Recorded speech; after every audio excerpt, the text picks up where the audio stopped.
আমার আল্লাহ বলছেন ইবাদত পরে, নবীর আগে করতে পারবি না। ইবাদত পরে, কিন্তু নবীর আগে করা যাবে না। কেন?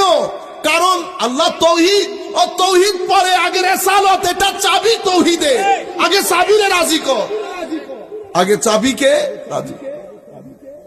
লা তুকদ্দিমু বাইনা ইয়াদাইল্লাহি ওয়া রাসূলিহি। আচ্ছা, হায় হায়। আবার কেউ কেউ বলেছেন শাবানের পরে রমজান আসে, আমার নবী রোজা শুরু করে দেওয়ার আগে অনেকে রোজা শুরু করে দিছে। কেউ বলেছে এটা। মুট কথা, মুট মেসেজ কি? মেসেজ হচ্ছে আগে আগে দৌড়াবেন না। তো এখানে আগে আগে দৌড়াবেন না বলতে আমার আল্লাহ কি বুঝাতে চাচ্ছেন? আপনাকে একটা নির্দিষ্ট মেসেজ দিয়েছেন। মেসেজটা কি? মেসেজটা হচ্ছে আদবের ক্ষেত্রে নবী আগে, আদবের ক্ষেত্রে সব দিকে নবী আগে।